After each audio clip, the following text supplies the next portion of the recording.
je vous le donne. Pas de pierre, pas de construction.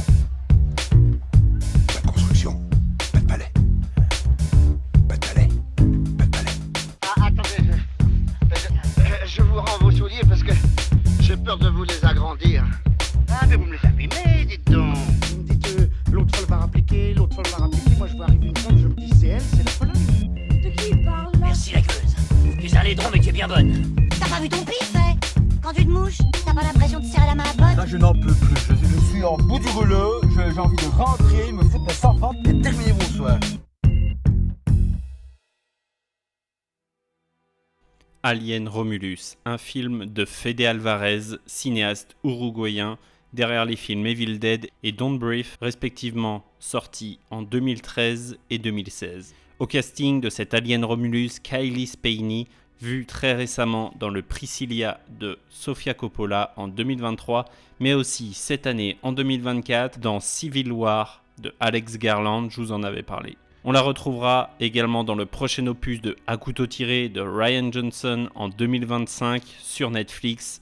Et également à ses côtés pour Alien Romulus, David Jensen, Archie Reno, Isabella Merced, la Dora de 2019 et également présente dans le Superman de James Gunn prévu pour 2025. Alors qu'il entreprend des fouilles dans une station spatiale abandonnée, un groupe de jeunes voyageurs se retrouve confronté à la forme de vie la plus terrifiante de l'univers. Tu es sûr de vouloir faire ça? J'aime pas cet endroit, ça fout la chair de poule.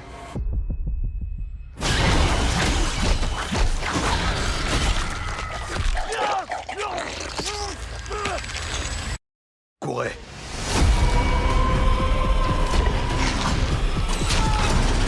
Quoi qu'il arrive, on y fera face. Venez.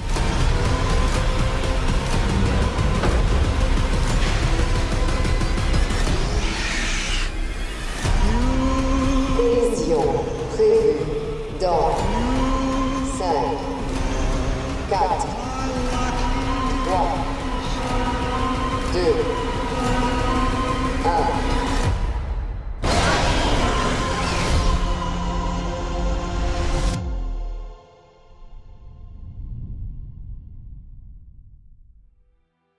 Il s'agit du 7e film de la série Alien qui se situe chronologiquement entre les événements du film Alien le 8e passager et Alien le retour. En 2015, Ridley Scott annonce que Alien Covenant sera le premier de 3 films. Il explique vouloir réaliser lui-même les 2 autres films. Cependant, la 20th Century Fox à l'époque annonce vouloir changer la direction de la saga Alien après les mauvaises réactions des fans envers Alien Covenant et ses résultats décevants. En mars 2022, il est annoncé que le cinéaste uruguayen Fede Alvarez va écrire et réaliser un nouveau film Alien, initialement prévu pour être diffusé sur la plateforme Hulu. Il est annoncé en juin 2023 qu'il sortira finalement dans les salles obscures. Après réflexion, j'avais dit que Deadpool et Wolverine auraient bien mérité une interdiction au moins de 16 plutôt qu'au moins de 12. Bon bah finalement, Deadpool et Wolverine, c'est assez gentil à côté de cet Alien Romulus. Quelle folie! Alien Romulus qui revient aux bases de la saga, revient à l'essence du genre, le savant mélange de l'angoisse, de la tension du premier et du côté plus action blockbuster du second.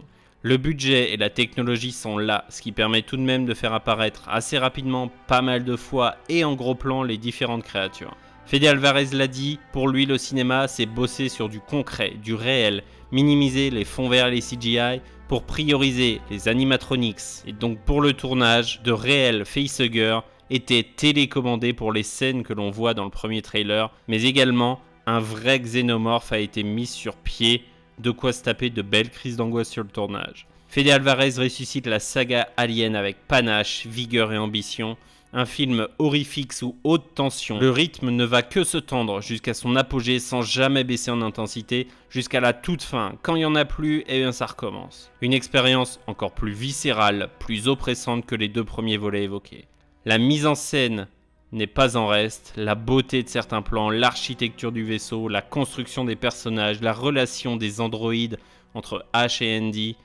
Et pour la petite anecdote, les réalisateurs ont toujours donné en nom aux androïdes la lettre suivante de l'alphabet, donc H pour le 8e passager, Bishop pour Alien le retour, pour Alien 3, Cole, puis David, A, B, C, D. Donc un film qui se déroule entre les films 1 et 2. C'était soit A, soit B, et le choix s'est porté sur A, donc Andy. Le film est on ne peut plus dégueulasse. Réellement, dans le premier opus, une dissociation pouvait être faite et ressentie lors de la scène de l'analyse du facehugger et de la sortie du chestburster, l'exploseur de thorax. On ressentait à l'époque que ça n'était qu'un effet pratique, mais aujourd'hui, avec la technologie, l'ingéniosité et le parcours du réalisateur, c'est plus la même. Tout sonne vrai, la viscosité des corps, les différentes formes d'aliens, c'est troublant.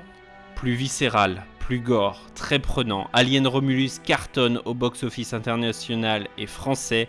Un retour en grande pompe pour la saga. Fede Alvarez sait ce qu'il fait, sait où il va.